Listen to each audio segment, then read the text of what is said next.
بسم اللہ الرحمن الرحیم۔ لاکھوں درود پاک حضرت محمد صلی اللہ علیہ وآلہ وسلم اور آپ صلی اللہ علیہ وآلہ وسلم کی آل پر۔ السلام علیکم، میرا نام افتخار احمد ہے اور آپ میرا یوٹیوب چینل نالج دیکھ رہے ہیں۔ آج کی میری اس ویڈیو کا عنوان ہے تحریک عدم اعتماد۔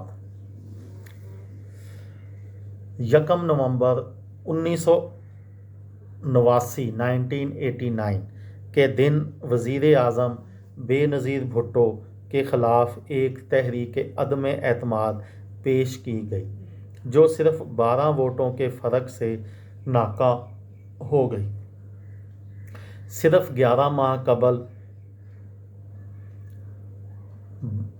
یعنی 2 دسمبر 1988 کو عوامی ووٹوں سے منتخب ہونے والی عالم اسلام کی پہلی خاتون وزیر اعظم بے نظیر بھٹو کی کمزور حکومت کو یہ ایک بھرپور دھکا تھا جو لگایا گیا۔ 23 اکتوبر 1989 کو اسلامی جمہوری اتحاد، جو کہ اپوزیشن جماعتوں پر مشتمل تھا، کے 86 اراکین نے بے نظیر بھٹو کے خلاف عدم اعتماد کی تحریک جمع کروا دی۔ 1 نومبر 1989 کے دن عدم اعتماد کی تحریک سے قبل پاکستانی سیاسی تاریخ کا میلہ مویشیاں لگایا گیا، جن میں جانوروں کے بجائے سیاستدانوں کی بے مثل خرید و فروخت ہوئی۔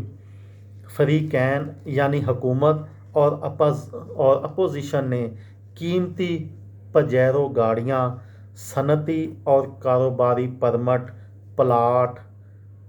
الاٹمنٹس، نقد رقوم سے بھرے بریف کیس، بینکوں سے آسان شرائط پر قرضے اور عزیز و اقارب کے لیے سہولیات وغیرہ سے ارکان اسمبلی کی بولیاں لگائیں، جسے عوامی زبان میں ہارس ٹریڈنگ کہا گیا۔ حکومت اور اپوزیشن نے اپنے اپنے ممبران اسمبلی کو محفوظ اور مخصوص مقامات پر منتقل کر دیا۔ حزب اختلاف کے اراکین کو نواب اکبر بگٹی کی نگرانی میں بلوچستان ہاؤس اسلام آباد میں رکھا گیا یا پھر مری میں رکھا گیا۔ مری جو ہے وہ پنجاب کا حصہ ہے اور پنجاب پر اس وقت اپوزیشن کے ایک اہم رہنما میاں نواز شریف وزیر اعلیٰ پنجاب تھے۔ پاکستان پیپلز پارٹی نے اپنے اراکین اسمبلی کو سوات اور مینگورہ منتقل کر دیا۔ سوات اور مینگورہ آج کل جس کو کے پی کہا جاتا ہے، پہلے صوبہ سرحد کہا جاتا تھا، اب کے پی کہا جاتا تھا، وہاں پیپلز پارٹی کے وزیر اعلیٰ آفتاب احمد خان شیر پاؤ کی حکومت تھی، تو اس لیے ان کے اراکین کو سوات اور مینگورہ منتقل کر دیا گیا۔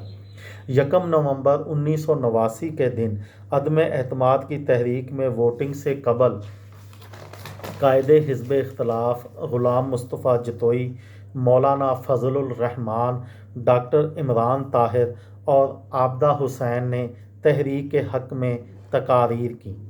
جوابی تقریر صرف وزیر اعظم بے نظیر بھٹو نے کی۔ اس وقت پاکستان کی قومی اسمبلی میں 237 اراکین تھے۔